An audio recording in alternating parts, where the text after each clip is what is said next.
People that are here at 8:30, tomorrow we're going to have mandatory wake-up calls in everybody's room, so be prepared. We'll get you here one way or another. How did people find the conference yesterday? Fantastic. We gave everybody a homework assignment. Your homework assignment was when you were in sessions to think about what were some take-home points from each session, or in general, your points about FSM or what you'd like to see for the rest of the conference. So I'm going to go ahead and just start out by reading a couple that I had received while people are coming in, and then I'm going to walk around and call on you individually to talk about some. So maybe think about it. If you didn't do your homework yesterday, you have a couple of minutes to quickly prepare.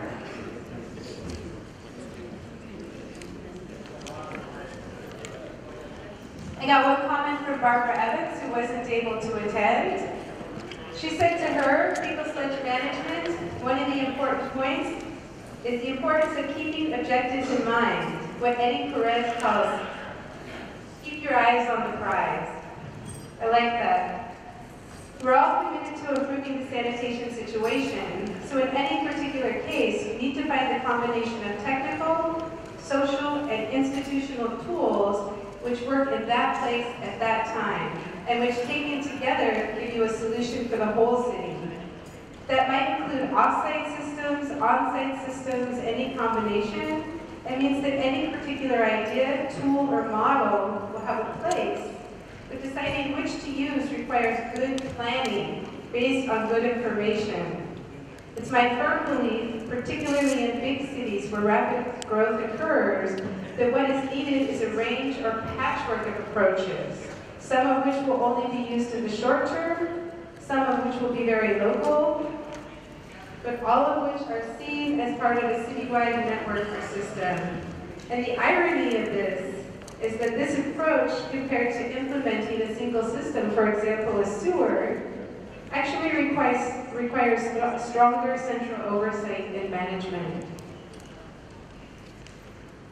Some other kinds of comments from yesterday, from some of the sessions, some key questions were, how can we actually package fecal sludge management so that donors and banks can finance it?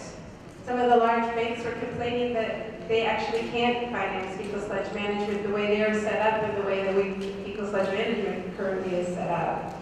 Also that cities won't choose fecal sludge management because there's no successful citywide examples. So how do we close that loop? So I'm going to walk around a little bit and pick on you guys while we're waiting for some more people to file in and see what some of your take-home messages were from yesterday. Could you also please just say your name? Yes, hello, good morning everyone. Lars Schwibitz on the ER. I think it's quite obvious as a first point that there's a lot to talk about, which is not only shown by the fact that we have so many people here, but especially when I'm standing in a coffee break or having a lunch break. It's really hard to get people back into the sessions. I think everyone's very excited to talk all the time and a lot, which is great.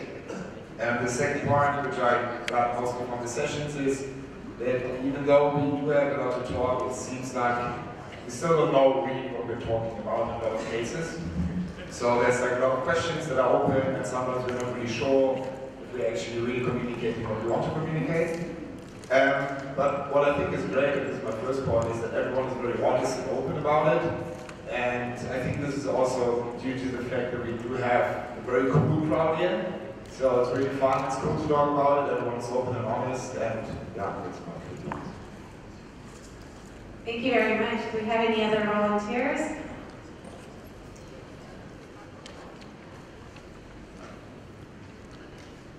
Did everybody have their second cup of coffee this morning? I'll volunteer. Hi, Dave Robbins here. I guess my first takeaway was a question I had that came from the first talk in the morning yesterday. I'm not really sure what people are talking about when they say containment, and I would sort of like to get a little bit more of a clarification on that. Are they talking about the sludge that tends to accumulate in septic tanks? Or are they talking about the pathogens that can actually flow out of septic tanks into the effluent? Brings a broader point that I think is worth discussing. That was my question, and one of the take-homes that I did get from one of the sessions yesterday was how really difficult it can be to actually desludge a tank. And I know this from personal experience, but that was from the US. We don't have such problems with people throwing such huge amounts of trash in these latrines, and some of the techniques that were discussed in some of the sessions yesterday on how to actually accomplish the desludging with these barriers in mind was very useful.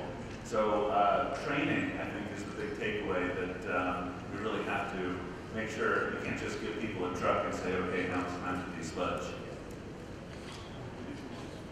I think that's a really important one.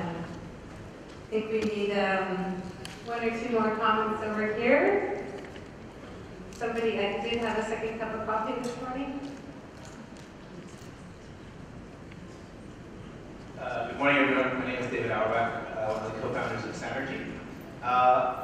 One thing that I've really appreciated about this so far has been just how much experience is in the room, and that there's a lot of candor.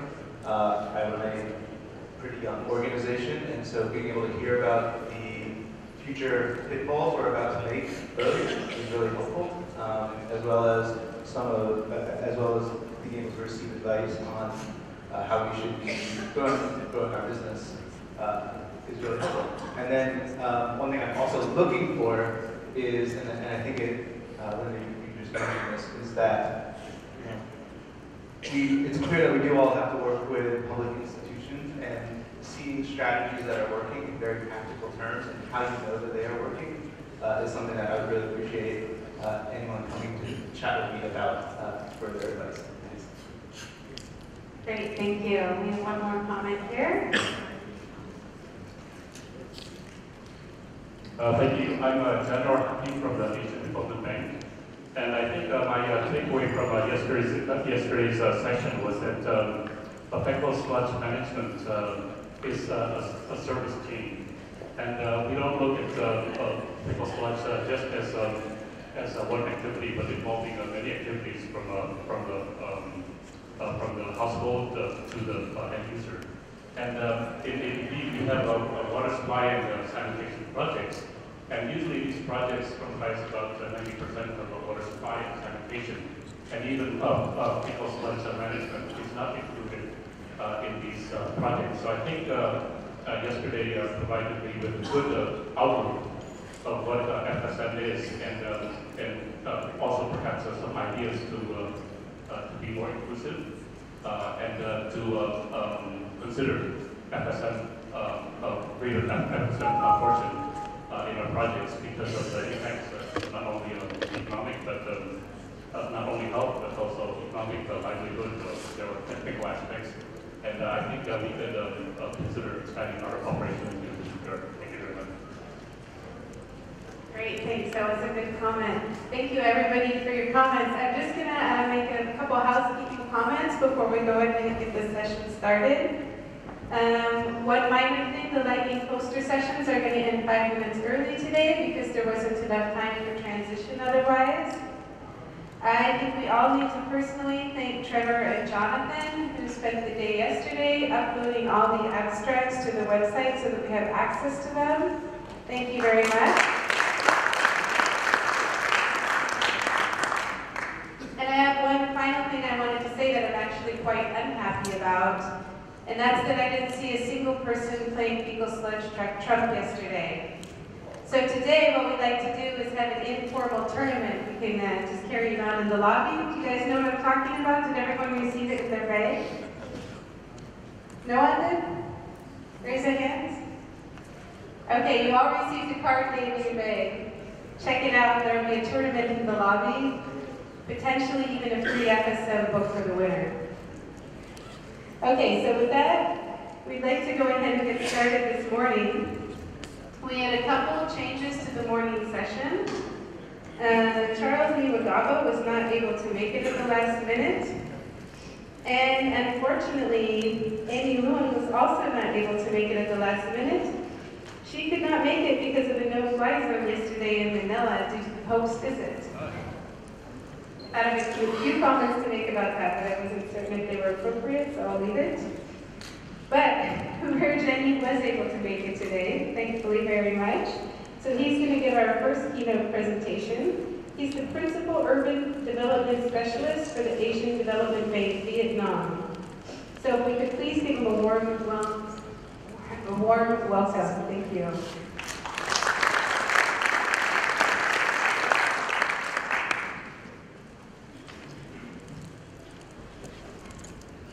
Thank you very much, Linda. Yeah, I just had to drive up the road to come over, so no problem. And did I get a free mobile phone?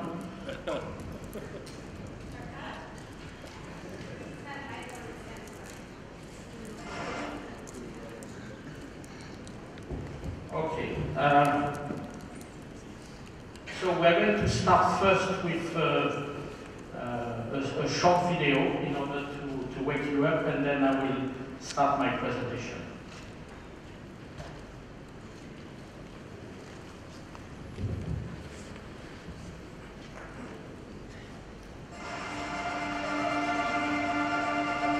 Fecal sludge is one of the most urgent urban environmental problems in developing Asia. A lot of toilets and septic tanks have been built in recent years as countries strive to meet the Millennium Development Goal for sanitation. Access to improved sanitation has risen to 57% in South Asia and 78% in Southeast Asia. But what happens after we flush? Gutters and canals in most cities are awash in untreated waste from septic tanks, pit latrines, and hanging toilets. If septic tanks are empty, the fecal sludge is often dumped anywhere convenient. Across Asia, domestic waste is the main source of water pollution and poses a serious threat to public health and the safety of sources of water supply. Given the high cost of piped sewage systems, septic tanks will remain a key component of the sanitation service chain. Therefore, septage management must be a crucial part of the sanitation agenda. This involves the safe storage, collection, transport, treatment, and reuse of fecal sludge. Some cities across Asia are taking the lead. For example, water and sanitation operators in several urban centers in the Philippines provide septic tank desludging services and educate their customers about the importance of septic management. The Asian Development Bank, in partnership with the Gates Foundation, is mainstreaming septage management in sanitation projects. Septage management will become part and parcel of all sanitation investments in the future. In Vietnam, for example, ADB is providing technical assistance to develop city sanitation strategies for 10 cities. This will lead to investment plans which include septage programs. ADB, together with the World Health Organization, is supporting a pilot project to develop sanitation safety plans in 2 cities in the Philippines. The objective is to reduce risks from fecal sludge and wastewater at every stage, including safe reuse for agriculture. Guidelines for sanitation safety plans will be developed from the lessons learned. All cities need to start septage management programs if we are to transform our degraded urban environments into more livable and green cities.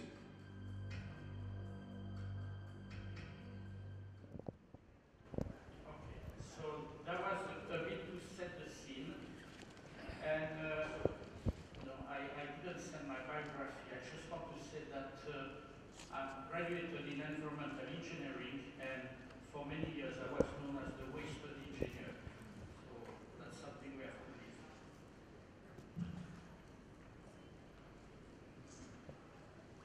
Okay. In terms of sanitation issue, I'm not going to go through the issue, but really what's driving is urbanization and densification of the cities. We all know about the self-cleaning capacity of the environment, and the primary mode of treatment in cities is still septic tank. And we are faced with poor water quality, and that basically bring pressure on water scarcity, especially for the upstream city. It's a health problem, and it's no surprise that the Bill and Melinda Gates Foundation is interested in sanitation, because we have a high number of infant and child mortality due to waterborne disease. We have those studies for WHO, but when we do projects, it's always very difficult to show a direct link and direct evidence between health and investment in sanitation, because there is also a lot of other programs, a lot of public health centers being set up, improve food, nutrition, vaccination program ongoing, and the direct link between water and sanitation and health improvement is intuitive. And if anybody has data that will basically show this direct link, we are very interested. It's a social problem, and we coined a word when we started to, I would say, build more awareness in sanitation in ADB. We had a 3D, and the first D was disease. I don't think we put death, but we feel it was a bit too strict. So we put disease, we put dignity, because it's all about dignity. And we put dollars, because this is one of the main problems of the equation. And we also know that it's a huge economic loss for every country. For Vietnam, we're in the 2%, but it can go up to 7% of GDP loss because of poor sanitation. And we're working with the government of Vietnam here. At the moment, their investment in sanitation is about $150 million per year, and we know that we need to upscale to $500 million per year. So it's a challenge for the government to basically borrow this amount of money when they have also other requirements in terms of infrastructure, as a hard infrastructure or social infrastructure. So sanitation is still a neglected service and sometimes forgotten. For most countries, the MDG target will not be met on sanitation, especially rural sanitation. And the criteria is actually very basic: access to improved sanitation. So we're not talking about centralized wastewater management project, we're talking about access to improved sanitation. Sri Lanka and Vietnam will meet the target for 2015, but many countries, India, Indonesia, Pakistan, and also China, will not meet the MDG target. And basically, wastewater and sanitation management is lagging. UN reports say that 15% of basic infrastructure lack proper separation of human waste from human contact, and therefore the idea of sanitation safety plan. And most on-site sanitation are not properly maintained. In some countries, I dare you go into a public toilet. I think you risk more having a disease by entering the premises than by having a safe defecation. So it's a huge challenge. And 80% of the wastewater in the cities receive very little or no treatment. And we all feel that improved sanitation does not go far enough. It's a first step, but those MDG need to be strengthened and go to the next level.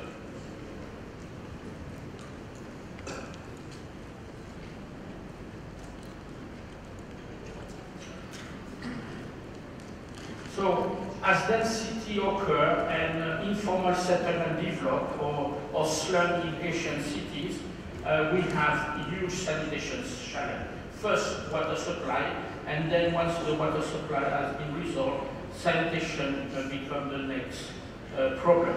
And unfortunately, toilet are seen as a very nice superstructure rather than for its safe excreta management. And septic tank is really the same. A contractor will put it in the house because they have to. And some of those septic tanks, when we do survey, they don't even have a bottom. So lack of proper supervision is really considered as a very unimportant aspect of the sanitation chain. And of course, including ADB, we fail to provide those infrastructure when we finance them and to deliver sustainability of operation and maintenance. We basically finance the capital expenditure, and then the project finished, we run away. And I would say that's where the problem starts. So it's something we're working and trying to fix. And last but not least, an absence of pro-pro mechanism. We have some revolving fund, but even revolving fund for a very extreme poor family, it's out of reach.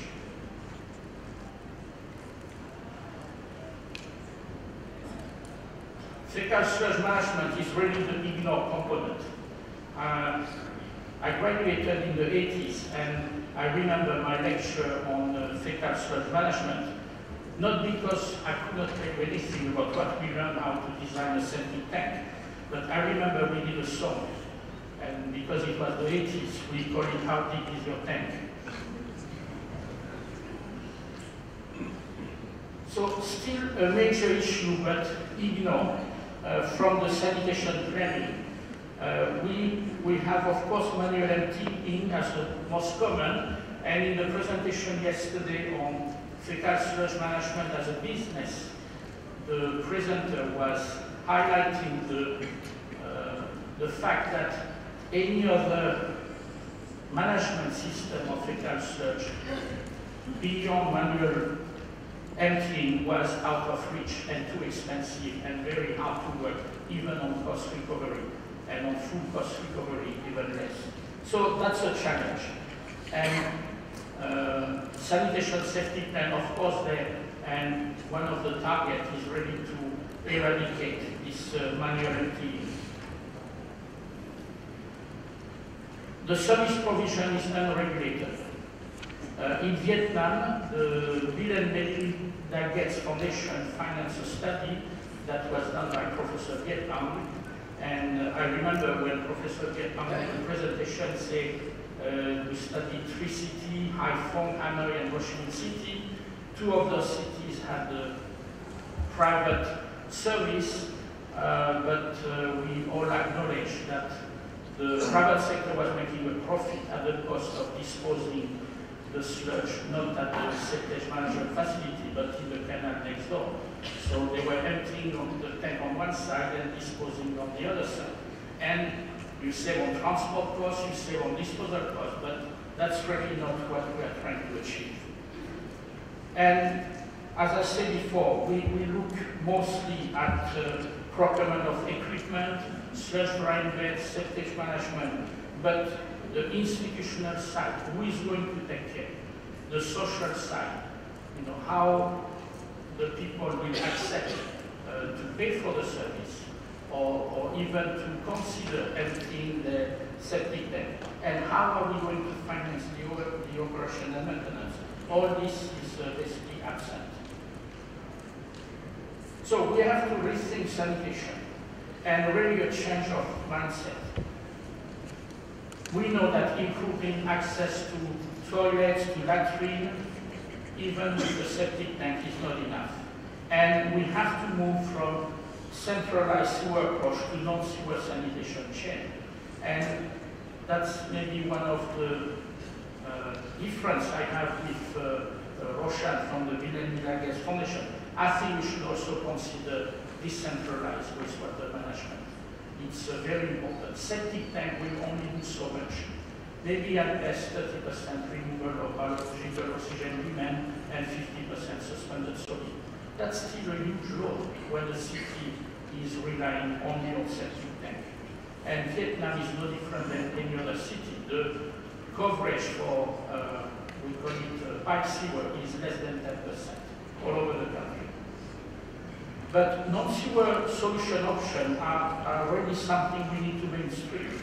And the sector pioneered toilet of the future, basically to have on-site sanitation facility that will do the treatment on-site without the need to transport.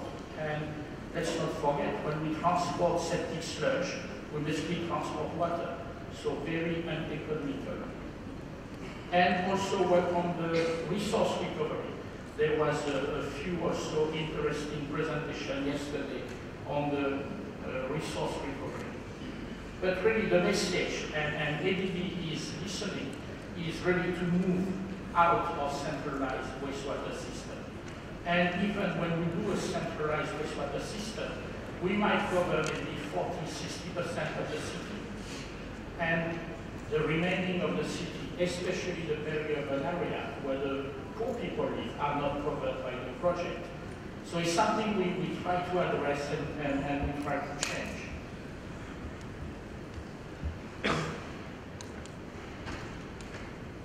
So we have to rethink the work program of the waste. And ADB pioneered Green City and a green ribbon with 3E, which stands for environment, equity, and economy. So basically looking at competitiveness of the city, looking at inclusiveness, including peri-urban area, and also improving environment. So when we look, I was very interested in the Swedish concept of symbiosity, because the best definition they had was, we are thinking waste as a resource, not as a waste. And I think it's a very good start. If you start thinking of the waste as a resource, the problem becomes completely different. So we have examples in agriculture, in transportation, and in green energy. And what is surprising is that the technology is there.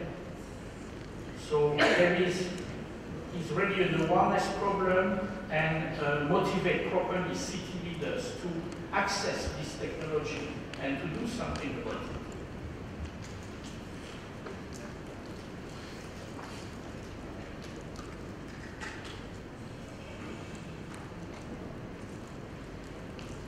Okay, so this is a functional system. We had a lot of presentation yesterday. We will have more today. Tomorrow we'll focus on Vietnam, on the system, and I'm not going to spend too much time on this. My personal take, and you are welcome to challenge me. I consider fecal sludge as a sludge, and I always have a problem to go and treat it as a wastewater. So we have a wastewater line, we have a sludge treatment line, we have a sludge coming from a septic tank. It has stayed there a few years, it's already well mineralized. Why do we put it back in the wastewater line? And why not consider it as a sludge and work directly? On top of this, it has some anaerobic condition. If we put it back in the aerobic wastewater, we basically waste energy to try to make it from anaerobic to aerobic. So that's my take, but I don't hold the truth, and you're welcome to challenge and contribute.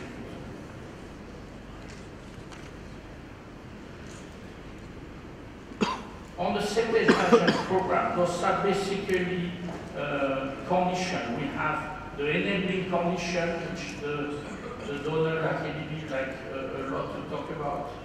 And you have the facility and the service that will be provided through grant funding or through a loan. And the name of the game is really to change from a supply approach to a demand-driven approach. I remember one of the first site visits I did on rural sanitation in Vietnam. The comment from one of my consultants was that, look, they have mobile phone, they have satellite TV, there is no toilet. So it was not really a problem of access to finance, it was really a problem of priority within the household. And many other villages and cities face the same problem. So in terms of public finance, I told you before about our discussion with the central government, and it's really a governance failure. Failure from the government to put sanitation on top of the agenda. Yes, Vietnam has the green growth strategy. Yes, Vietnam has a very strong legal framework in water and wastewater that I will present tomorrow. But if the Minister of Finance and the government limit borrowing at $150 million per year, there is nothing we can do except push and tell them we need to borrow more and help them find solutions to borrow more.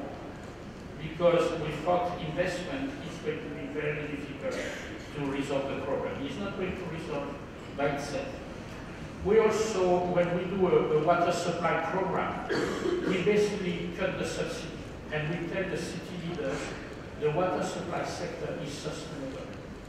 We do a affordability study, we do willingness to pay study, we don't need your subsidy. Keep your subsidy for sanitation.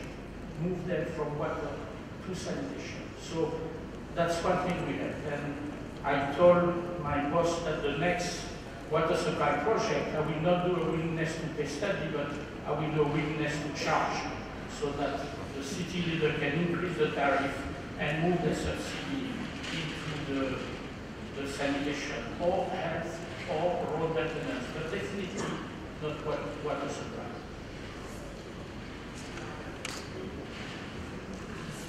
What we need to do now is basically a business plan. We need to treat sanitation as a business. And we have an example of business plan with a cost center, revenue center. I think we have to change the dynamic. We have to change the sanitation services from a cost center to a profit-making center. I was in the private sector for 18 years before I joined development, and if you are a division within a company that is a cost center, sooner or later your division will be absorbed. So when you're a cost center in a private company, you try to become a service center and show to your bosses that you are providing internal service, but you are definitely, the last thing you want is to be a cost center. So very strong, I would say, potential for private sector participation.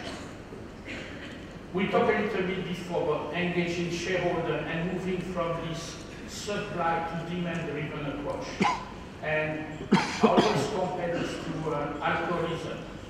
I say, if you're an alcoholic, I can only help you if you acknowledge you have a problem. If a city leader is in denial that he has a problem with sanitation, there is nothing much I can do. So the awareness building is very important. And in Vietnam and other countries, we have done a lot of, I would say, small-scale pilot, something that was $50,000 up to $200,000, just to build awareness. And frankly, when it was included in the project design, it was to pay lip service. There were social people asking for it, so we're going to put some money and everybody will be happy. But when we do the project completion report, we realized that in the city where we did those small studies, there is basically an uptake in access to sanitation from the people, and there is a stronger demand, and there is a stronger willingness to pay for sanitation services. So that's really something we are working to mainstream and include systematically in all our projects.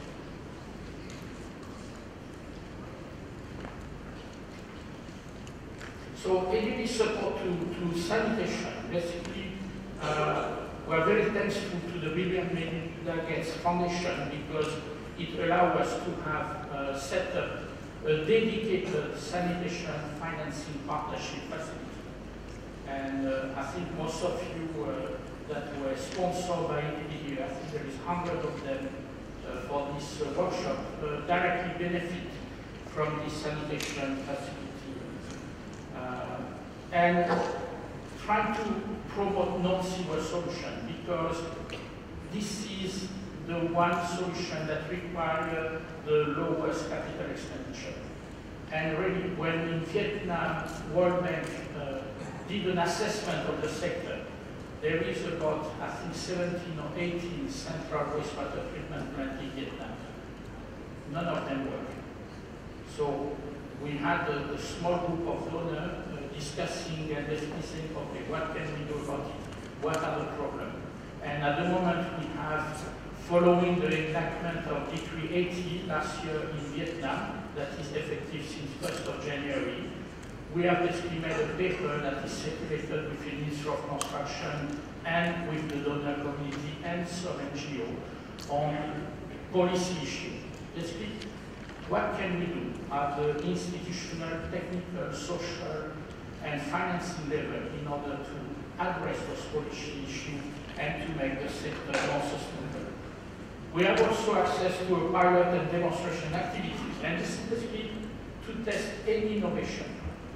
Now, it can be technology, it can be institutional policy reform, it can be capacity development, or it can be dissemination of knowledge.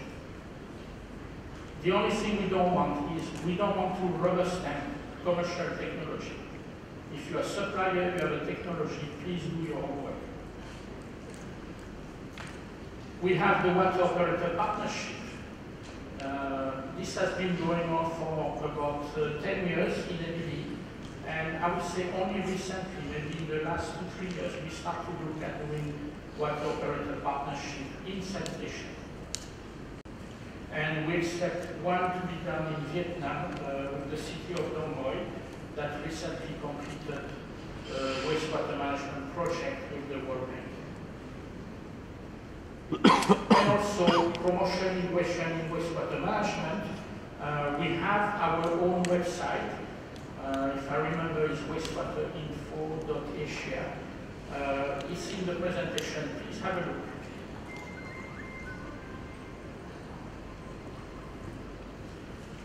Now in Vietnam, we basically, I will do a more detailed presentation tomorrow on what we're doing exactly in Vietnam. But the cornerstone of the program is when we saw that the Minister of Finance was reluctant to borrow for sanitation, we decided to buy time and to do sector work. So basically, let's work for 1 or 2 years, let's understand better the sector, let's understand better the issues, and let's try to design a program that the Vietnamese feel comfortable with. Now, city sanitation strategy in Indonesia is a very comprehensive and detailed project preparation. It's basically a full-blown feasibility study with technical design. In Vietnam, it's basically a rapid assessment. It's a study that is done by 2 or 3 individual consultants for less than 3 months, and basically make an assessment of the sanitation situation in the city and propose a strategy for sanitation. And we are testing leadership, commitment from the city leaders. We are looking at technical issue, institutional issue. Is the water and wastewater company separate or combined? Is the master plan good enough, or do we need to redo the master plan before we turn with the loan? And basically, those city sanitation strategy, we started to plan for 10. At the end of the year, we will have 12 of them. And it's really a tool to engage with the city leaders and to build a pipeline of sanitation project for future financing, by ADB or by other. And I can tell you that we are now, it's early days, but we are working on a multi-donor urban environment program for Vietnam.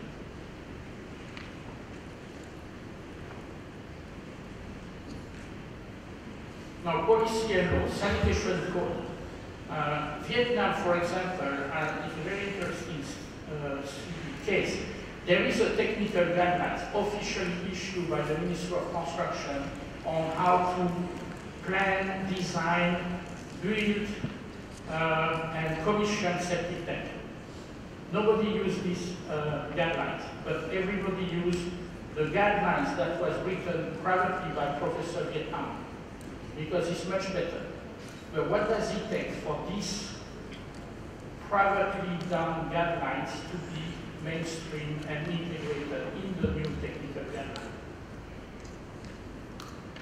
So, ADB in the region was supporting 2 cities, Manila and Makassar in Indonesia.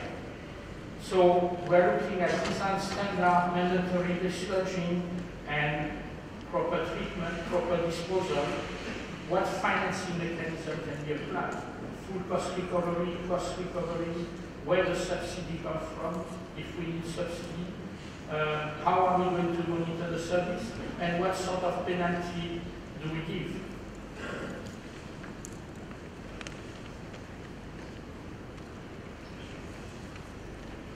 WHO, a couple of years ago, started working on water safety plan, and Vietnam was one of the pilot countries. And the next step was to move to sanitation safety plan, and ADB is actively engaged with WHO, and we have 2 ongoing pilots, one in Manila and two actually in Philippines. And we will try to mainstream those sanitation safety plans into each and every project.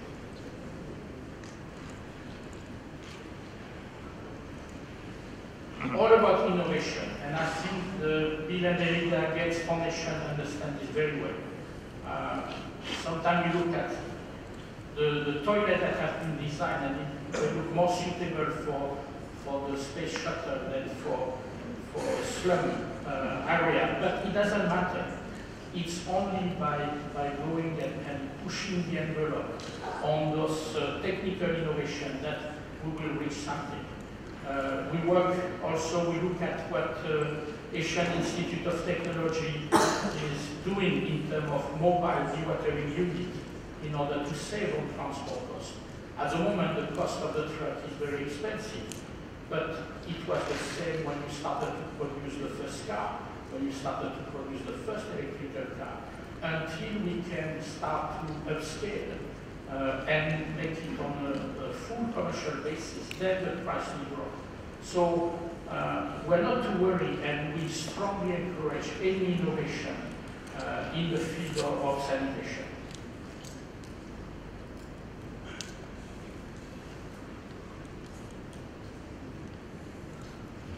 So in conclusion, I will basically say that solutions are available. The technology is there, and action are needed. And I think ADB doesn't want to be called a NATO organization, no action, talk only. So we're trying to do our bit. And in conclusion, I would say that at the beginning of the presentation, I was worried because the room, I didn't know if the room was half full or half empty. And I think that illustrates the problem of fecal sludge management. Is the glass half full or is the glass half empty?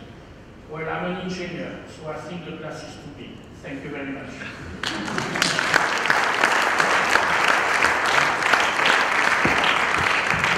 Thank you very much. If you want to stay on stage, we have time for 1 or 2 quick questions. You take here.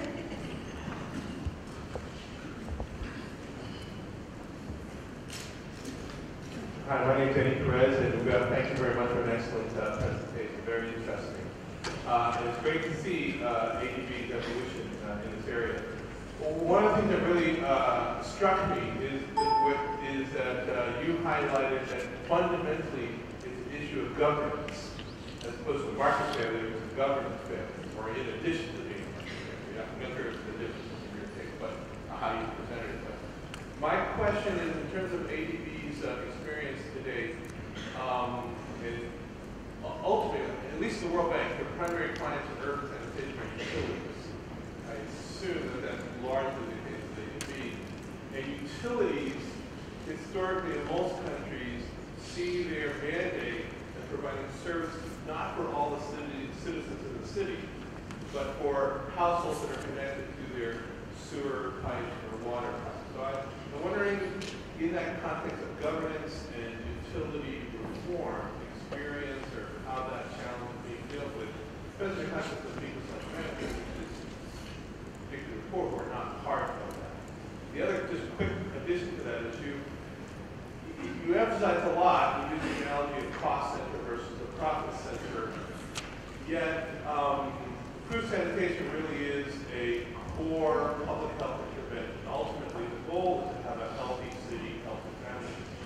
And increasingly, it's recognizing that it is a public good versus a private good, and therefore worthy of public investments. And so sort of that balance between investing, increasing public investments, versus saying, well, households can afford to pay for it because something is a private good, they can afford a phone, they should be able to afford this as well. So it's a little bit of a contradiction. Thank you very much, Eddie. Well, on the governance side, it's true that we, at the end of the chain is the utility, but I speak for Vietnam and it's true of many other countries. The utility are owned by the local government. So the local government gets involved. And what I can tell you is that we're now systematically including in the wastewater management project, whether it's centralized, decentralized, a septage management component. First, because it doesn't cost a lot of money, we can integrate the septage management facility into the treatment plant, being centralized or decentralized, and we just have to organize the service. And at the moment, what we're doing is trying to have an inventory, and we will start this year sort of pre-feasibility study in order to test a few models in 2 cities of Vietnam on how we can deliver the service. And in some places it will be a public service, in some places it will be a private service, and in other it can be a mixed public-private partnership type of service. And that brings secondly to the funding. And the discussion on cost recovery, on public good, well, somebody is paying for it, either directly through tariff, through charge or fee, or indirectly through the taxation system. Now in Vietnam, the taxation base is very small, especially at the local government level. So we're basically telling the city that you don't have many options, and you have to rely on direct charges. And when we look at water supply, we say, okay, water supply was subsidized. We now work with 15 water companies under our water supply program, and we basically eradicate subsidy because the water supply sector doesn't need them at the city level. And use this subsidy basically to help and promote and develop sanitation services in the city. So I prepared the keynote presentation last month at the Asian Institute of Technology. And what struck me was one of the first sanitation projects, which was basically to develop sanitation in London. And I initially believed this was a public health program. They had a lot of disease in the suburbs of London because of sanitation. And then when you dig a little bit, you realize that actually it was a commercial venture. And yeah, let's do sanitation so that we can get rid of the poor people and do some commercial and industrial development in this area and see where properly the place. So we're no different now than we were 150 years ago. So the public health is a reality.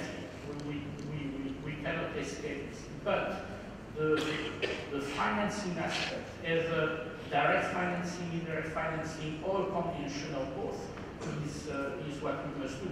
What is not acceptable is to put the pressure on the utility and don't give them adequate funding to deliver the service. That's where they start to cut corner, not because they want, but because they just don't have enough money to invest or to even operate and maintain.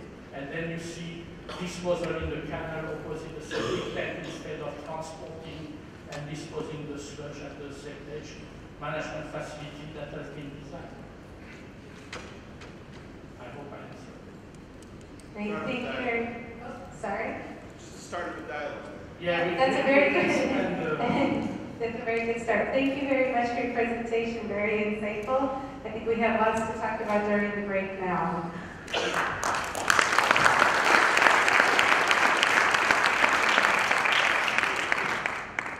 Next, I would like to introduce someone who needs no introduction to this crowd, and that's Dulai Konai. He's the Senior Program Officer of Water, Sanitation, and Hygiene Program at the Bill and Melinda Gates Foundation. Dulai is looking for solutions at scale, and what is happening in India is really going on at an immense scale. So he's put together a special session for us on this topic. Thank you, Dulai.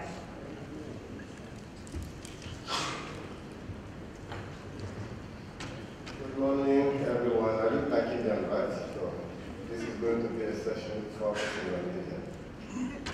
Before even start, I think we need to acknowledge the political commitment. So I'd like everyone to really stand up and just give a big clap to the Indian government for the huge engagement they're doing to push this. Please.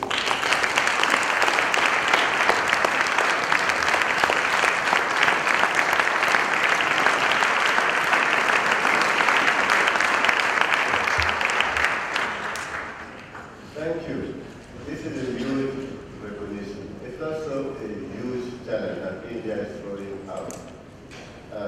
We said this conference is growing, but while the conference is growing, there were many people meeting, and we're not doing the network show, not, what is it? Many talk, but no action. We want to take action, right? We have 3 representatives of the India government and people who are very much involved in the Clean India mission. So if we talk about scale, this is what it is. Here we have a very willing government trying to push and drive sanitation forward. How do we do that? FSM1, a lot of technical discussion. FSM2, a lot of technical discussion. FSM3, we have government asking for solutions. So in this session, you will hear from them how they see things going at scale. And I think the feedback and the dialogue I would like to create here is more, what are we learning that government like this can include into the plan? What would be the best policies? What would be the best approaches when we work at scale? We did a lot of small-scale experiments, and we have great success here. The challenge here would be, how is this going to fit into the bigger picture? And I hope at the end of this session, you get to understand what the need and the approach the government of India is trying to implement, and how this can be improved. For academics, this is, I'm for academics, I'm not studying, and I see the publication and PhD supervision law and so on. And some of them are saying this. This is an opportunity to listen and take action. When we meet next time, but before that, we should have solution as well. So, open your mind, your ears. We're going to drive this to India. So my first speaker would be Shubhagato. Shubhagato is a senior fellow at the Center for Policy Research, which is a leading think tank in India. He has more than 20 years of experience. So these are people who translate a lot of evidence for policymakers to make decisions. So he's going to open up this session with water policy intervention in India and how this is leading to solve the sanitation issues. And following that, I will have one federal government representative and one state government representative from India. So I'll introduce those people after that. Thank you.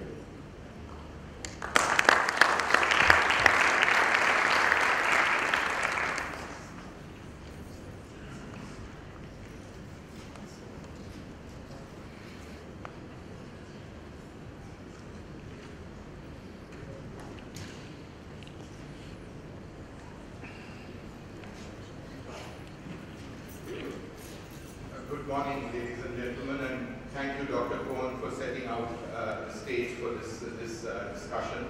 My name is Dasgupta, Shubhagato Dasgupta, and I come from India's oldest independent think tanks. And I'm responsible there to looking at a program called Scaling City Institutions for India Sanitation. And what I'm going to try and do quickly is set out a short history of the evolution of sanitation policies in India and talk about scale in that. And the issue being that getting scale right is an essential challenge for the sector in India. And the dichotomy is that while you scale up, you also need to scale down. So scaling right is what we need to try and achieve. A scale in the size of the problem, we know that India is, in a sense, the sanitation problem of the world. In terms of world total sanitation, I guess 2014 JNP kind of reports that India is 53% of the global open defecation problem comes from India. When you look at urban alone, then it still is at 52%. And these are large numbers, as India is a huge country, right? In terms of of meeting our the MDG targets that collectively the global development community, the governments of the world committed to. India's lack of progress in sanitation is holding up the global agenda. And while on water supply the targets have been met, in improved sanitation there is a long way to tread. The presentation and the discussion going forward is essentially about urban sanitation, but I will just briefly introduce the complexity of rural sanitation, just to give a whiff of what the policy debates are in India are like currently. So, the first programs on rural sanitation started in 1986 with the Central Rural Support Rural Sanitation Program. This then transformed in 1999 to something called the Total Sanitation Campaign, which was community-led, people-centered, which engaged local governments after the Decentralization Act, and was at one stage the darling of sanitarians across the world. It was scaling up. That's what the government assumed, people in the sector assumed. It was supposed to reach 70+% in coverage. But when there was an independent, the census did a survey in India, and the new figures showed that it was only at half the level of spending that the government was doing. The achievements were much lower.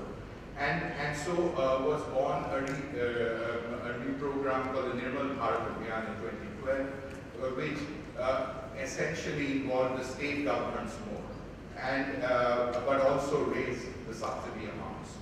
The Swachh Bharat Abhiyan, which is the new format post the government in May last year, is further increases subsidies. And it recognizes the roles of states and local bodies more and passes on more responsibility.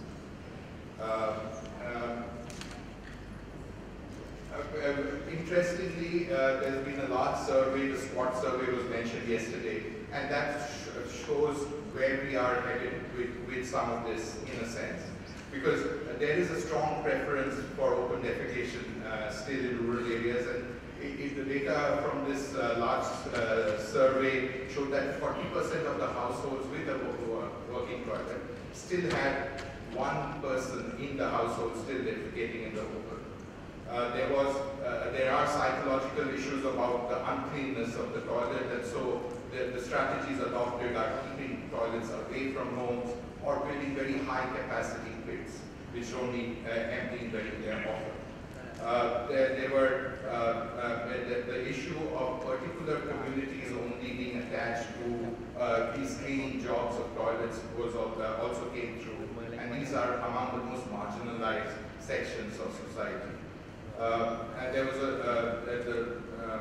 there were a number of very interesting findings here, also including the fact that most people who owned a government constructed toilet still prefer to defecate in the open, and that community toilets weren't seen as a preferred option in these rural areas, in these 4 states, northern Indian states.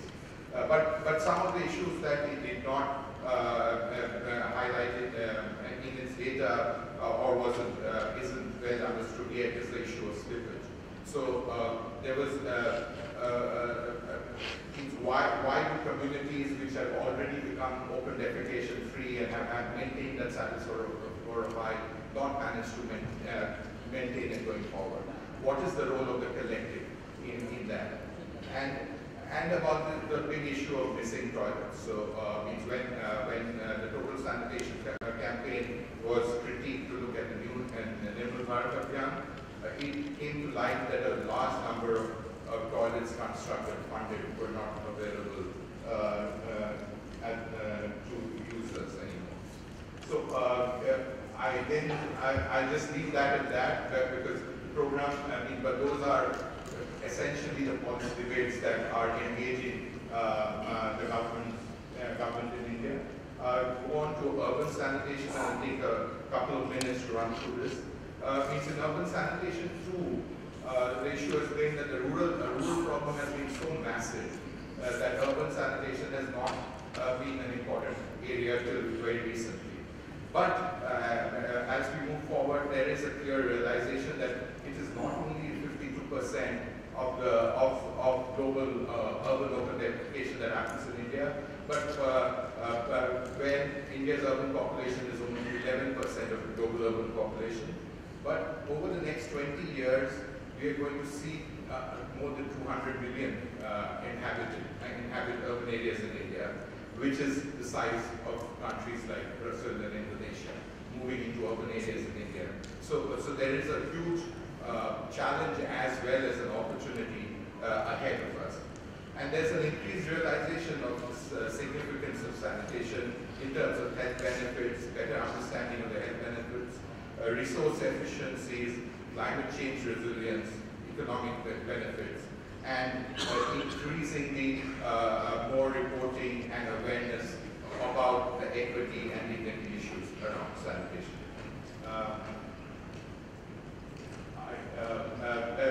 Just to flag that the government is also very well aware that while a lot of attention has gone into basic sanitation over the last few decades on environmental sanitation itself, only 10% of the waste generated in India India has only 10% of the treatment capacity that it requires in urban areas.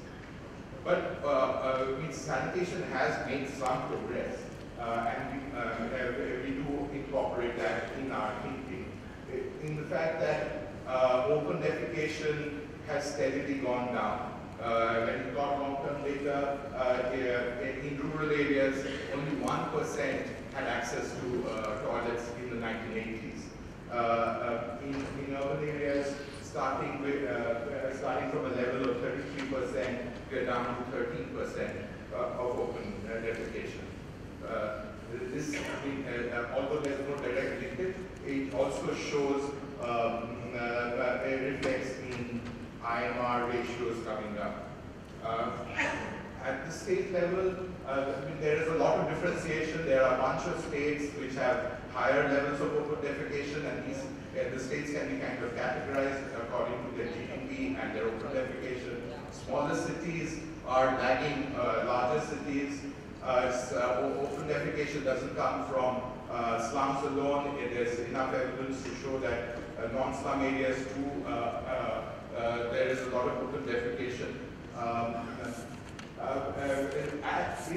Tracking a little longer term policy development in India, we can isolate three different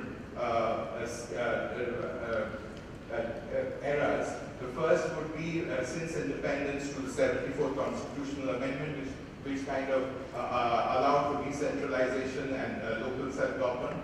The second period, which led to the JNN warrant, which was a very large urban investment from the national government, and the period in between. In each of these, the complexity of national investments and the programmatic requirements have gone up. And sanitation has been reflected in very many of these. As we move up these three eras, decentralization and institutional empowerment at the local body level too have gone up. The funds and the functionaries have been located at lower levels of government too.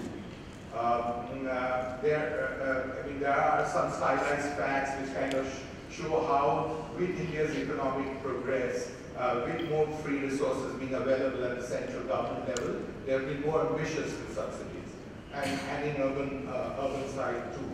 And over the last January period, more than 200 sewerage projects have been constructed at 18,000 crores. So 180,000 dollars, I guess. No, I'm sorry, I don't have that figure in dollars. There's lots of lessons from analysis of these programs. There is this huge importance of the scale of funding, but alongside that come a lot of constraints too, in terms of stronger requirements of Government of India to micromanage program design, it has resulted in keeping the private sector away because of a lot of grant funding in the sector. So there are a number of lessons from scaling up investments from the public sector. On the policy side, urban sanitation has been in focus only recently from, it's only 2004 is the earliest incidents or discussions around urban sanitation. But it has closely followed international developments too. The National Urban Sanitation Policy was released during the International Year for Sanitation.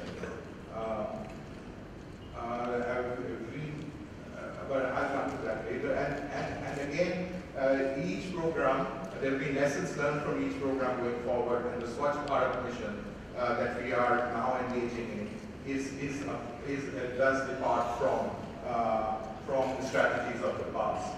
And it is amazing the kind of acknowledgement that the sector is getting, and as sanitarians, it's our day in the sun in a sense.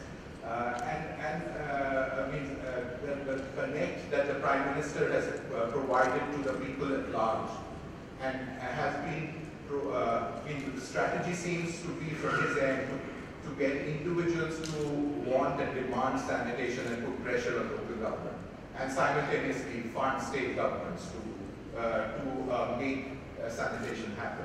So in a sense, if you look at the strategies, a quick interpretation could be that in the past, before January, there were a series of smaller entitlement-based, city-sized, sector-based programs, which then led to this one massive investment, which was reform-driven, and 23 reforms were tracked. They went in for larger cities and significant grant funds to incentivize cities to adopt more more reform agendas to make them more self-sufficient. But in one sense, what the new government is trying to do is that it has redeemed sanitation from reform. So sanitation is being seen as an essential good that has to be available to populations at large. And then the 500 cities, which is the new program called the National Urban Development Mission, it is incentive-based, reform-based, and those are for the largest cities. And then there's a competition-based 100 cities program called the Smart Cities. So, while fecal sludge management is not applicable in the Swachh Bharat mission itself, a 100 city program does have that, and so does the Smart City program.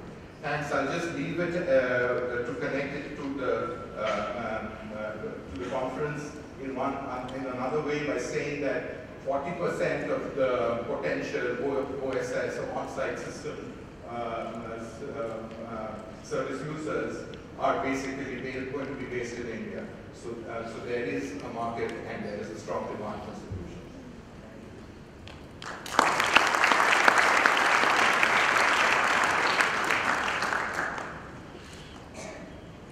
Thank you so much, Raghav. I'm going to take the next two, and then we'll have them in front of you for more introduction.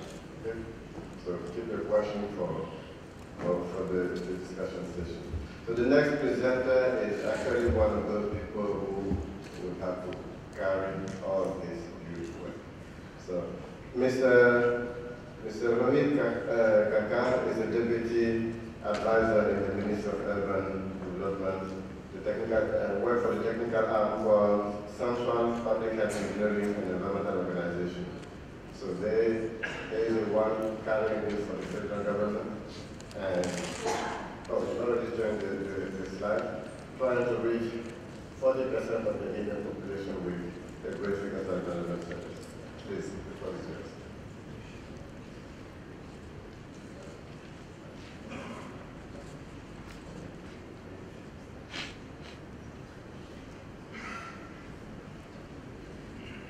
Thank you, Mr. Colin and Dasgupta, for a wonderful introduction of our history of this country. Has been trying for the last 50, 60 years of its independence. Now we have come to a stage where the country is now launching a specific mission, which is in fact a campaign-style program where we shall clean up we aim to clean up the entire country in context of the toilets and the solid waste management for the rural as well as the urban. I represent the Ministry of Urban Development, so I restrict myself to the urban scenario.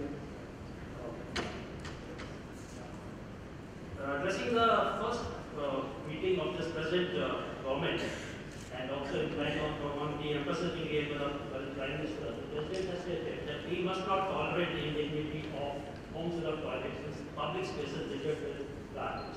And for ensuring that, we shall go into waste management, hygiene and sanitation process across the nation through this Swachh Bharat mission or literally the Clean India campaign. This will be our tribute to the Mahatma, and we aim to finish it by the year 2019, which shall be the 150th birth anniversary. The challenge once we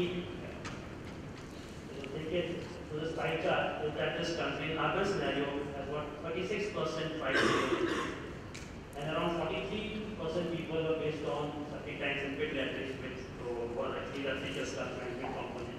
And around 14% were using insanitary latrine or were defecating. Now this 14% itself is around 45 million people every day in just the urban areas defecating into those.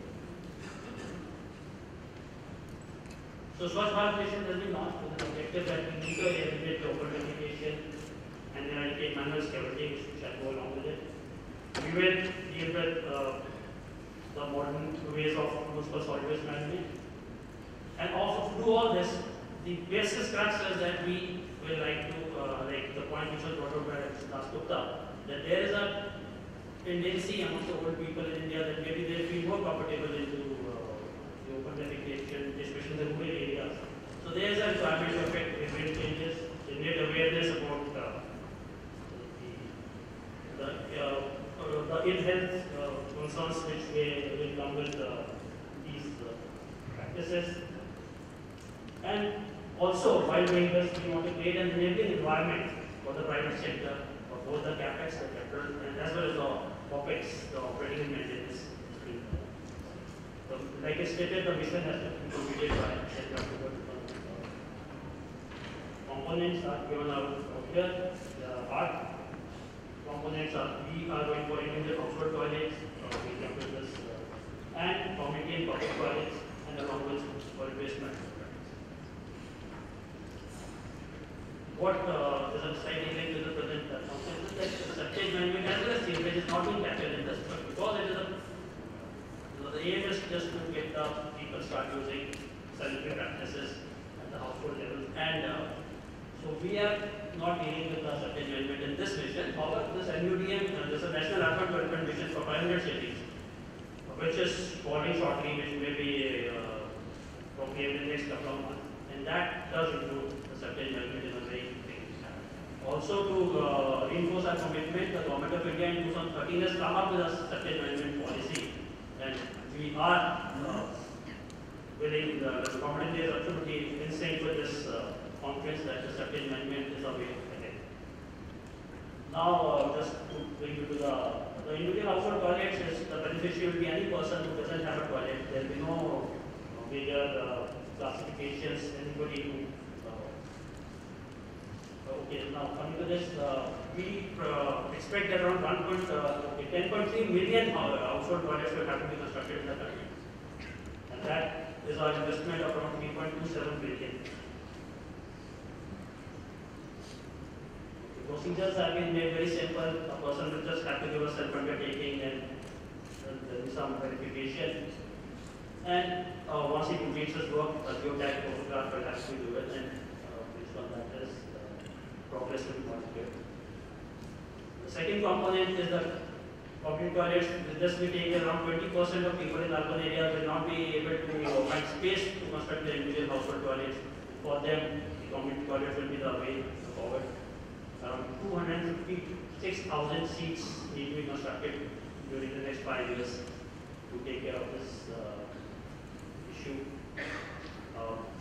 The management has been actually devolved to the urban local bodies and the state governments, basically to the urban local bodies. They will have to find the land for these people. They will have to design as per the local practices, and the maintenance and operation cost has been built. The central government will be willing to contribute viability gap funding to the tune of around 40%.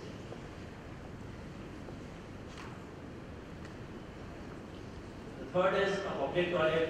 These will be for those transient population which passes through a city, which we have taken at around 252,000 seats will be required out there.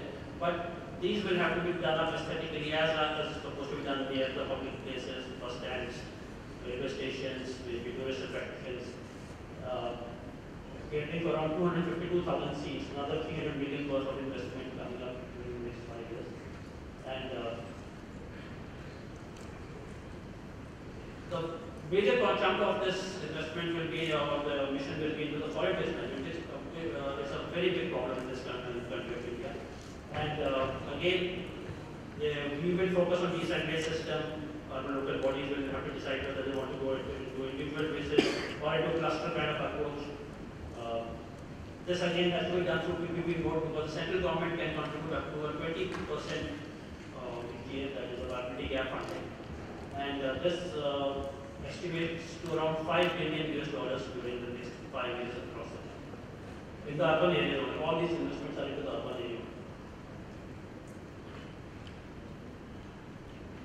The mission is to manage through a structure which will have a national level advisory committee and review committee which will be headed by the Secretary of Urban Development and the National Mission Directorate.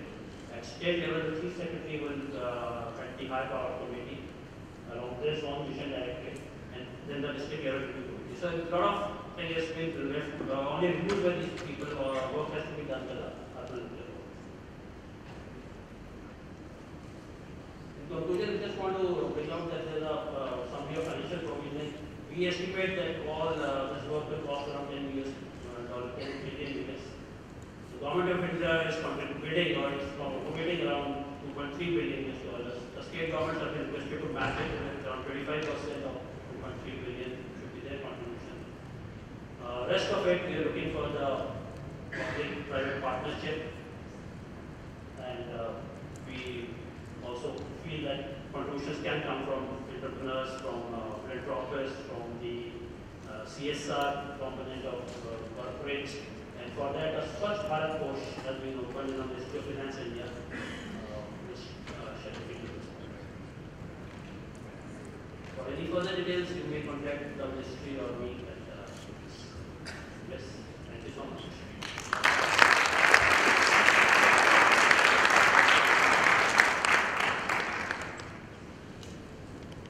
Thank you. Thank you so much, Mr. Kaka. So our next speaker will be Mr. Reddy. So he worked at the state level and he's a senior civil government official. He held the municipal administration and water supply department in Tamil Nadu.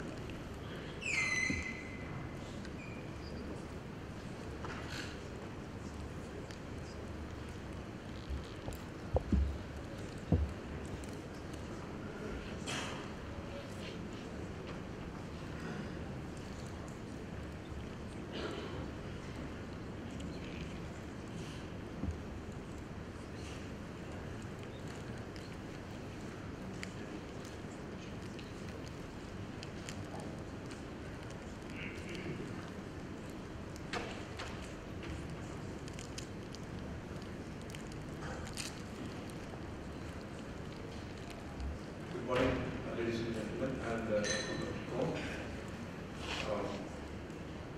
to simplify my presentation, I would just like to look at the screen and talk to you. Both are slightly confusing, not pretty both. Mr. Kakkar talked about the scheme as unveiled by the Government of India recently. This is hardly one before. This is first of its kind in the urban sector.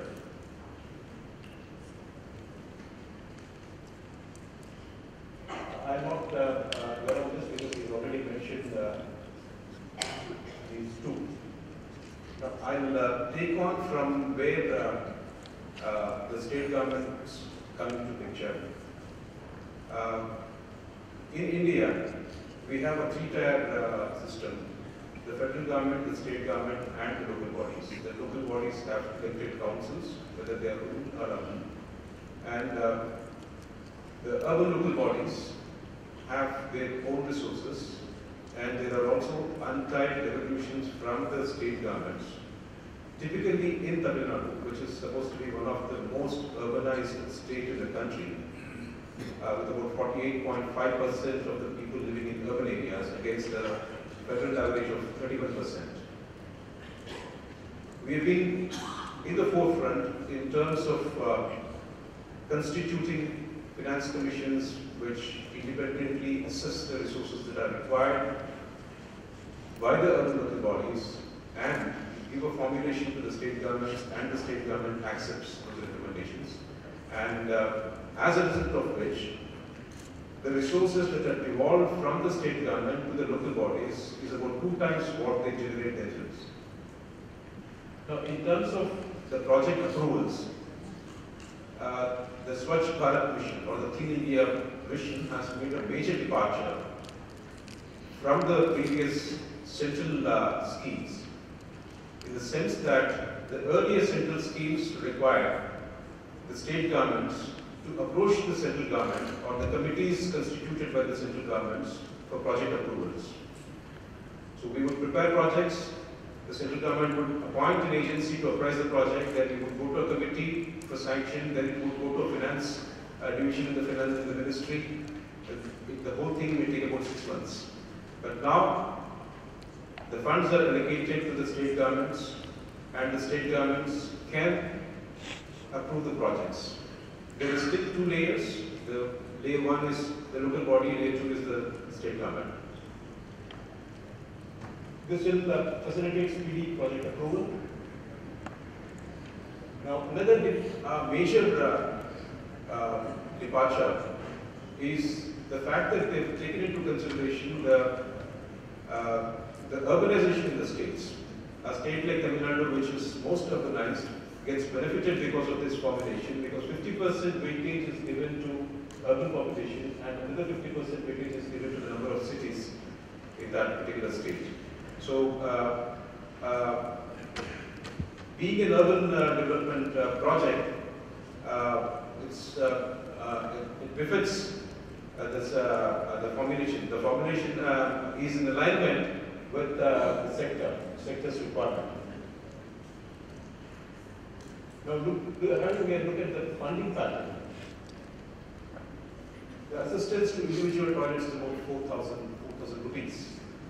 Now, this is about $67 US, in contrast to the cost involved, that is between 15,000 to 25,000 rupees, depending on whether we go for a two-pit latrine or we go for a septic tank. I'll discuss further what the challenges involved in individual toilets as such, and with the level of assistance that is being offered. The second kind of toilets are the community toilets, where 40% subsidy grant is being offered from the government of India. The third one is the public toilets in important places like bus stands and all, or marketplaces. The emphasis is on public-private partnerships. The assumption is that the private sector, given the right framework, would be interested in getting into this sector and investing in these assets and getting a payback out of the fee that they are allowed to collect. Now, these are our observations. Now, the people who depend on community toilets are mostly the people belonging to the economically weaker sections or the low-income group. Now, we have the community toilets program being run in our state for more than a decade now. And we have different experiences of operating them. And some of them are operated by the self-help groups, which are community groups, who collect a small amount, say 2 rupees, which is a very small amount, per use, which goes towards the payment for the maintenance worker. who is quite often a very old lady. And the consumables are given by the local body, the city. And the electricity payment is done by the city. And the major maintenance works are taken up by the city. So the present model, as you can see, involves a lot of expenditure, towards maintenance by the city, which is almost like 75% of the expenditure. Given this scenario, our experience shows that a private investor may find it difficult to cover even the capex, even the opex. Forget about the capex. So capex in our context has always been a grant from the government, which is from the taxes, by way of schemes. In addition to the regular devolutions that the state government gives, the state government also comes up with schemes specifically for various sectors, sanitation, then we have underground sewage schemes, we have water supply schemes. So we have funding tied up with projects separately, and we have been funding 100% grant for the community toilets. But as far as the individual toilets are concerned, I was tempted to compare them, but then the realization is that they coexist, and the individual toilets is the ultimate objective. The community toilets is where we began. About 64% of the urban households have toilets. This is what we surveyed about 19 towns recently when we have tried to come up with the guidelines for sewage management. And we found that about 60% of them have toilets, whether they are sanitary or insanitary, whether they have septic tank or whether they leave it into the stormwater drain. Well, some of the villages have in due course have been upgraded as towns, town panchayats, and in due course they become municipalities. But the mindset, there's a lag in terms of the transition of the mindset to an urban mindset. So the preferences remain, the behavior remains. At least what one can see is that there is a 60% change. Traditionally, toilets are constructed in the backyard of the houses. They are separate from the main building. And with unregulated growth, unlike a well-planned city, unlike well-planned cities in the Europe or the West, what we see is that the villages or the towns, they grow at their own pace. And by the time we open our mind, open our eyes, the growth has taken place. And that leaves very little space for the urban planner to put in place a plan to regulate the growth. So you have fragmented plot sizes of 200 square feet or 300 square feet. Family divisions have taken place, and a father would, out of a 1,000 square feet plot, he would have given for to 3 children 200 square feet, 200 square feet each, and they live in very small places, so very little scope for individual toilets. Also, the experience in the rural areas shows that grant-based individual toilet program, unless it is demand-driven, preceded by a proper IEC activity, awareness creation activity, the probability of falling into misuse is high. So the reliance on individual toilets alone to achieve an open defecation free status will not prove to be right in the short term. It takes time.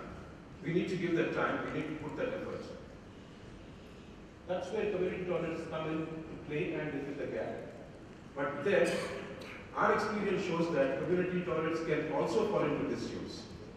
Basically because the same issue of just an old lady, 60-year-old or 65-year-old being employed and she cleaning just once a day and then just sitting there and collecting to people using. And eventually the doors get broken, the nuts and bolts get missing, and and the place becomes so bad that people are no longer patronizing that place. So, so what is required is a properly designed community toilet with good ventilation, sunlight coming in, and so that people do not feel bad about going into that place, don't fear going into that place, and a proper O&M protocol. This is what we have done in just the past 3 years. The state government has identified for 3,184 places where open defecation is noticed in the in various local bodies. And we have constructed about 1,665 community toilets. And we have completed renovation of 1,609 community toilets.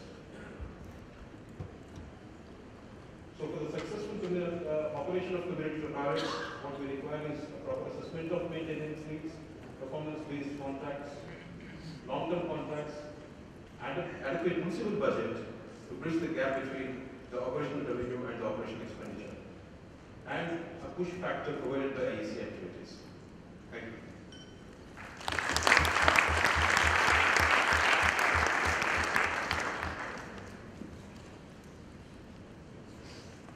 Thank you. I would advise also the two speakers to get together to panel.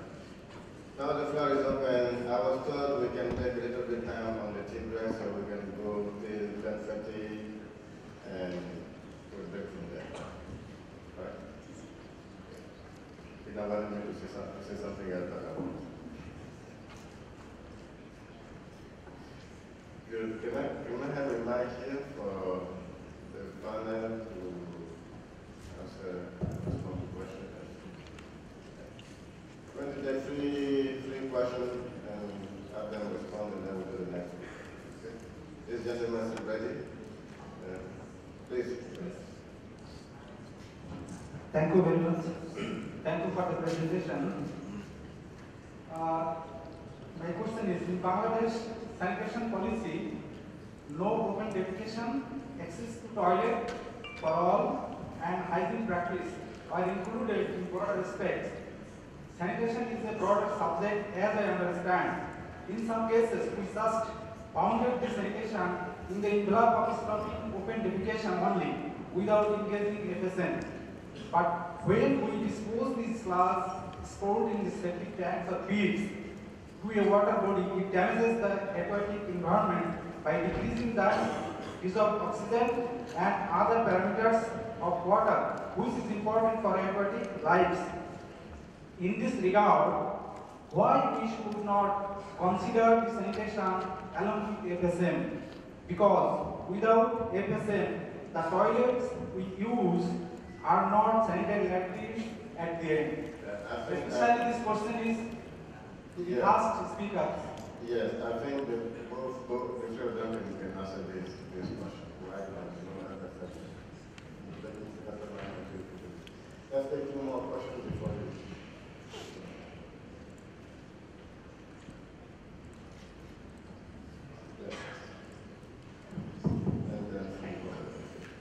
Yeah, so I'm Shabla Prasad. I'm a PhD student who works on sanitation issues in India.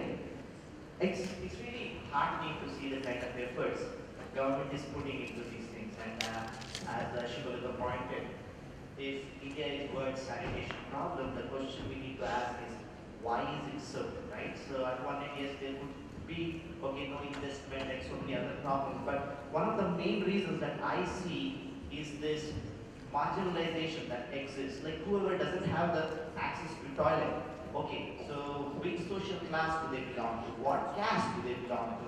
So that needs to be observed. The other thing what I feel, and which I wanted to ask the panelists here, is that yes, at one end we are saying that okay, people are practicing open defecation even though they have access to toilets. But I have been observing this in Delhi over the last 6 months. I have been visiting Delhi quite frequently in 2014, especially wherever construction is going on with respect to Delhi Metro, and I'm staying inside IIT Delhi campus, and wherever construction was going there, like no toilet access is provided to any of the workers. So where should they go? It is government's own project. At one end, yes, it feels nice to blame the households that they are not using, but when we don't provide toilet facilities to migrant workers in a city like Delhi, I don't know how to, so they just go out and they defecate in open. So I just want to know, like, how is government planning on tackling the problem in its own departments, in its own campuses, as well as in like huge apartment complexes? Thank you. Yes, third one. Okay, second one.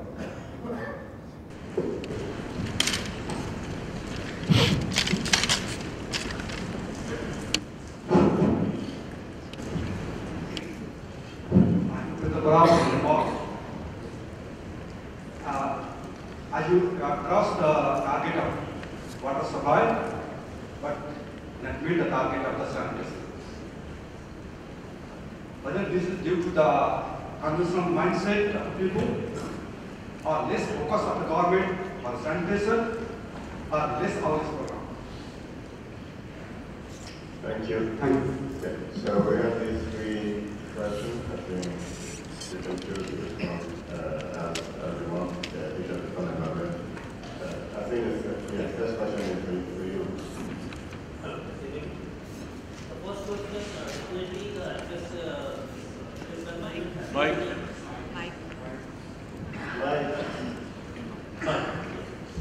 Addressing has to be linked with the general sanitation, with the normal sewage, there has to be a biological issue count depending on the concentration. Good.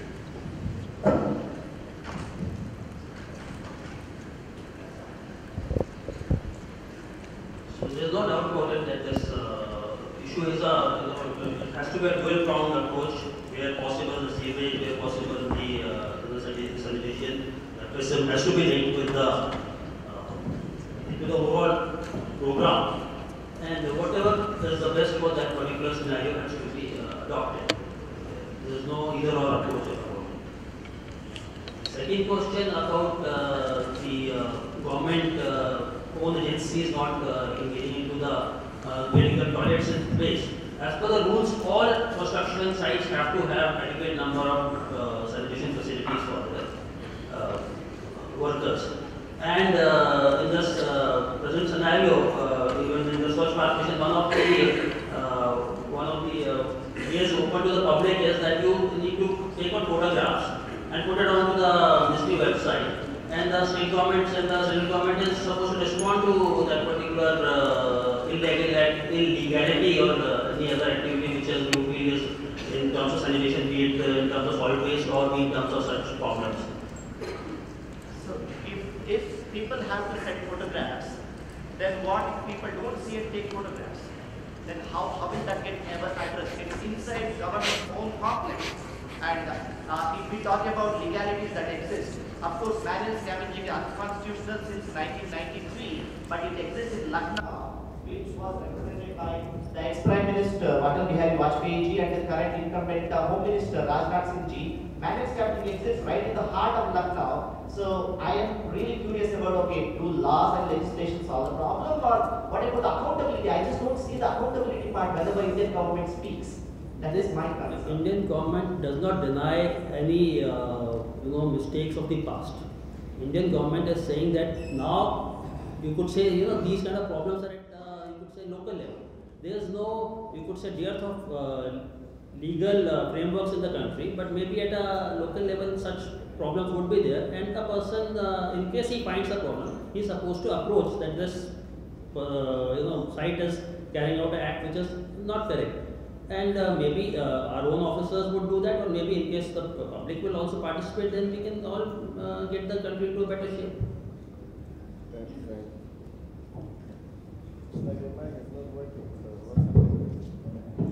On the other question of the social biases and people from particular communities not being able to access toilets, if you could have seen that what we have done is we have identified spaces where open defecation is observed, and that is caste neutral. Any caste or any group that is indulging in this particular open defecation, that problem is taken care of. That area we are coming out with the community toilet. So at least as far as Tamil Nadu is concerned, we have overcome that problem. We don't see that kind of a problem. There are, yes, I mean, if you talk about caste issues in terms of using the toilet, yes, there are there. These are necessary to be resolved by the local city leadership. And in case where they are not able to amicably resolve, I think the easiest option that they resort to is provide one more toilet.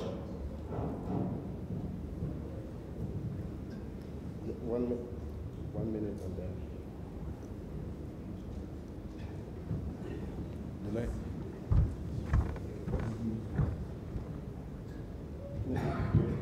Okay.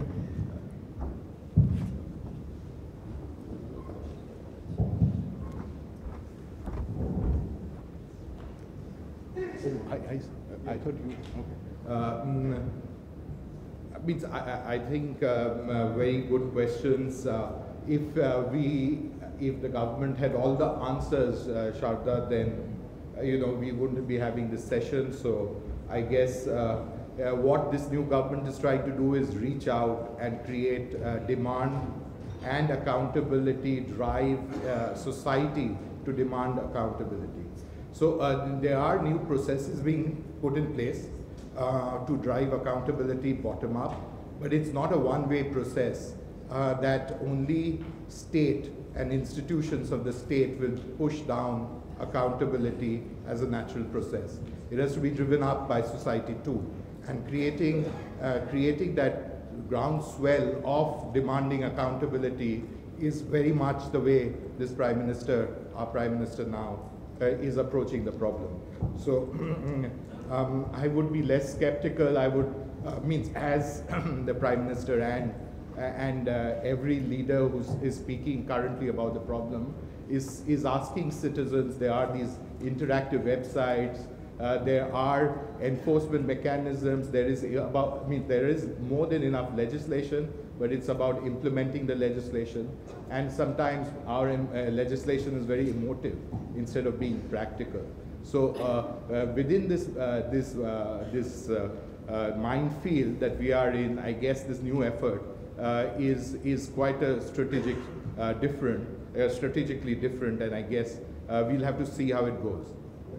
I would like to add to Arvind, so maybe ask you, the panel members here, some few questions. This is a huge undertaking at larger scale. How do you make sure that the choices you're making and the service that you're funding are standardized? So do you have a standardized framework where you ensure quality, sustainability? So what's the plan and how this is structured?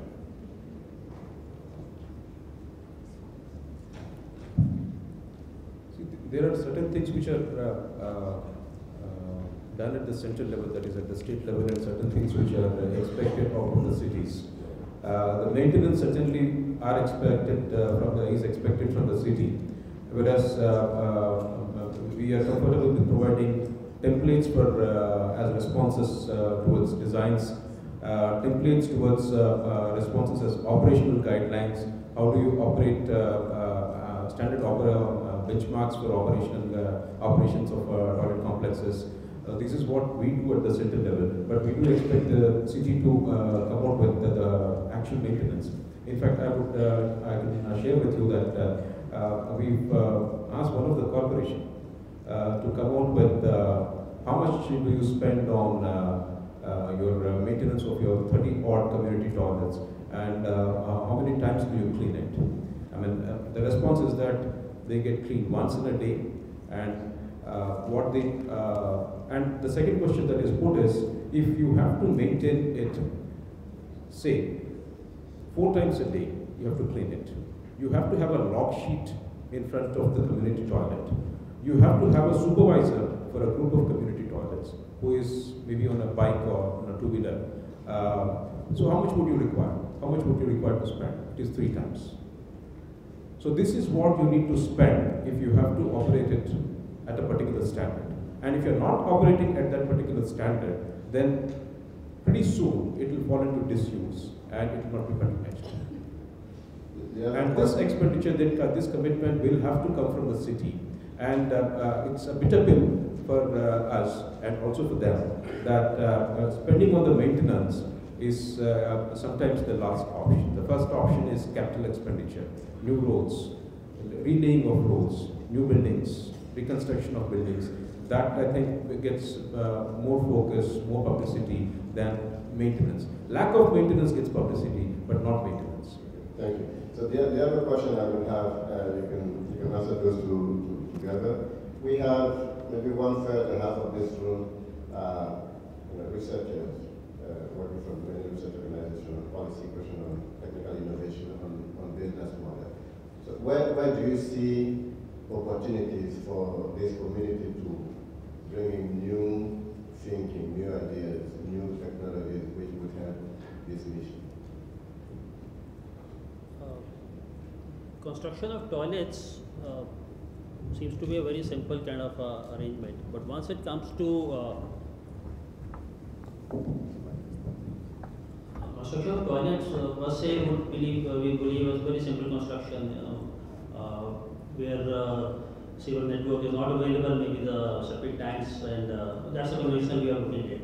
But once you come to tune of say 10 million toilets to be built, maybe we look forward for the technical experts around there who can contribute and tell us that whether there are any better options available to the country, maybe a modular kind of a structure which can save us on the capital, so that amount can be expended on the O&M.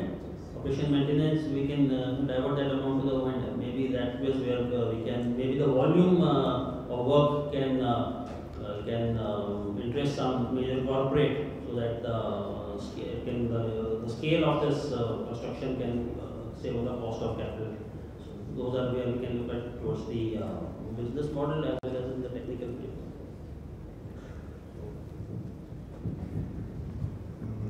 So I'd like to address both the questions about sustainability in projects and investments. One big bottleneck in public finance in India has been that you don't account for operation maintenance costs into project design. So in that sense, the new government programs are looking at O&M costs to be included and capitalized. Which may or may not be a bad thing, but initially it does give a boost to infrastructure not falling apart the day it gets commissioned. But whether it will postpone the reforms around user charges is yet to be seen. On the other thing about sustainability, in a sense, is that these new programs are relying a lot on something called the viability grant funding, which essentially asks for non-grant funds to come into these businesses, to come into these projects. So there will be commercial rates of funding to be matched with some of this public grant money. So there is a move to look at more intelligent finance, which hopefully will cut projects to scale, help cut projects to scale. On the innovation and research side, I guess the challenges throw up a whole lot of avenues in the sense, right? How does, given that the water supply is increasing so rapidly in urban India, what are the intermediate solutions, or whether they are ultimate solutions? The question is still open in the minds of policymakers and technocrats. How different it is in these different states of India, because one thing is sure, that what works in one state will never work in another in India. So that's the complexity of issues that India throws up. And so I guess we can have FSM6 and have researchers and innovators still working around India. Okay, this will be my last question. What would you want to see in FSM4? So let's do another round, three more. Yeah, we will have to have coffee break with these people, because we're closing at 10:30 and I'm not going to take all the questions. So there was just gentleman here. Another, I think this is a gentleman. Is it you? Yeah, okay. So the minister and the lady in the back there. So 4 questions and then and we say, how much time we have? Oh, I miss you. Fine, I'm going. Thank you. Thank you, Mr. Moderator. My name is Devaluk. I come from Bangladesh, and it was great to listen to this good, excellent presentations from India. One thing I was wondering while Mr. Dasgupta was narrating about the policy development in India, actually the participation of grassroots in developing those policies and programs, or I could not capture it. So if you kindly please explain a little bit. And second thing, which comes out of two other presentations, which we observed that in next 5 years' time there will be a huge amount of subsidies going to construct different types of toilets. And I'm closing. Yeah. Mr. Dasgupta was mentioning about missing toilets. So what is the safeguard in next 5 years' time to judicially use those subsidies as well as combat the corruption? Next one goes in the back. Thanks, Mr. Chairman. My name is Jan Willem Rozenbroek, and I'm based in Seattle for the Gates Foundation. And I wanted to ask a question about the cost of service provision and the role of the private sector. And I'm going to hang that question on India, but I think it's a relevant question for many of us in this room and many of the other countries present. In the second presentation, we saw the total bill for the Clean India campaign as presented as around $10 billion US, with about $2 billion contributed by the government, another proportion by the state, and then the remaining proportion, which billions and billions of dollars, private sector, CSR funding, and user fees. And then in the third presentation, we heard that in Tamil Nadu, the thinking is that the private sector would be interested to invest in service provision and make a profit. And in the next slide, we were told that the present experience actually does not support that. And I'm wondering what is being tried and what is in place in India to actually unlock the interest of the private sector, or are we all collectively falling prey to magical thinking where we just say, oh, the private sector is going to solve our problems, but we don't really have to figure out how to do that. And I would like to hear what is being done to address that. Thank you, Jan. We have 5 more minutes, or 1 minute for the question, and then 3 minutes more. So, Tony, you have 30 seconds. Thank you, Mr. Moderator. My name is Anthony Mensah. I'm from Ghana. I'd like to commend the government of India for this bold step towards solving this sanitation challenge. My question is, the last presenter mentioned that 60% of the population has some form of sanitation, either improved or unimproved. I would like to find out whether there's a provision for the unimproved users to upgrade their facilities. And then what's the role of enforcement and compliance in this whole scheme? And then also, in terms of technology, what are we looking at? So we have diverse areas, household, we have community toilets, and also public toilets. What technology are we looking at? What technologies are we looking at? Thank you. Yeah, please.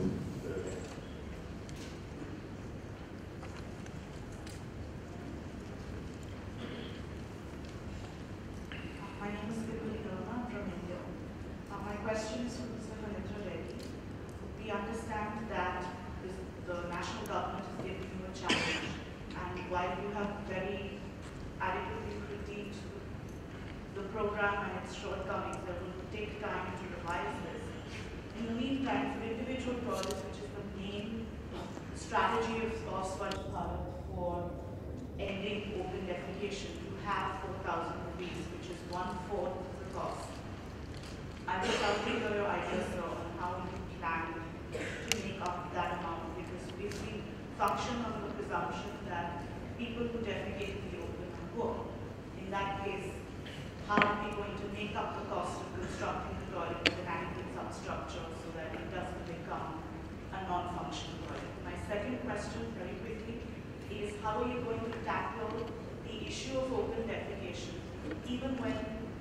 functioning community toilet spaces? Thank you. Thank you. Last one, moderator privilege. I privilege the microphone. This is Agnew, not the bottom of the knee. Thank you. This is Nirmal Gupta from Icon Foundation KeyNotes. This question is for Mr. Khalida Reddy. We understand that Tamil Nadu has a distinction of being the first state to notify the operative guidelines on fecal sludge management. Could you please elaborate on that and give us the vision of Tamil Nadu state with respect to fecal sludge management? Thank you. Thank you. I'll give you 1 minute each.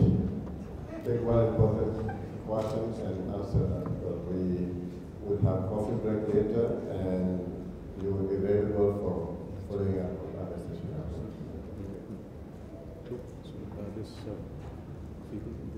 Septic management presentation is there. To Mrs. Nilima, there's another session on septic management. So your question will get covered in that session. On to the individual toilets and the insufficiency of the capital grant of 4,000 rupees, whether it will be sufficient to infuse and encourage people to adopt individual toilets. We do recognize the fact that 4,000 rupees is not sufficient. Government of India is also aware of it.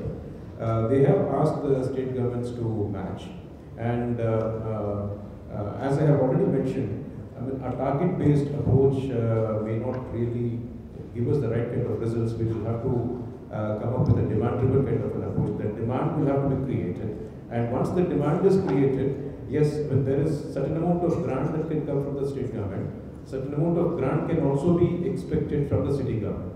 So we can make it reasonably good. But essentially the demand has to be generated out of the IEC campaign. And it is gratifying to note that the Government of India is allocating 15% of the overall budget towards creating this awareness. And out of that, 12% is going to come down to the states. And it's good that they have realized this is the critical gap. It is the critical gap. I like the point raised by the Bangladesh delegate. Bangladesh has been one of the inspiring, you could say, for this first Bharat mission preempts that Bangladesh has gone ahead and done a very good job with their improvement of ODA, Open Defecation Free Society. So that is, I must thank Bangladesh for that. And the question was regarding how do we ensure that modern practices, like we said, that geotagging of the toilets with photographs. There are such, now in India we have a unique identification number which every individual has, maybe that somehow, and then like the IEC, the intense, this campaigning will be there, so that there will be a sense of local pressures, community pressures on the individual to ensure that the toilets are being built. Those kind of issues will manage to. Thank you. I'd like to thank again the presenter on the podium. There's a lot of questions. There will be a technical session following this. They're also available for interaction, so you can meet with them anytime following this session. I think one thing we done also is that going to scale today, we don't have all the solutions. So we're trying to bring data twins, septic tank, and sewer system to scale. In between, there's other opportunities. A different opportunity to shape the service, how we do restructure business models for private entrepreneurs to be very engaged with a program like this. So for anyone else involved in R&D in your own organization, or trying a different model at scale, here is an opportunity to actually engage with the Indian government to exchange on what works and how this can be implemented at scale. So thank you again, and thank you for your attendance. We just have a few closing things to say. I'd like to say again thank you to Dubai and to our distinguished panel. That was an excellent conversation. We got started a little bit late this morning. Most participants arrived late, so tomorrow I'd just like to point out starting time is half hour later, so that's 9 o'clock. So if you all show up at the same time you showed up today, we'll be fine. Because we're running half an hour late, the coffee break is going to be half an hour late, and the next session will be half an hour late. and then that time will come out of lunch, and starting at all the sessions after lunch, everything will be back on time. Thank you.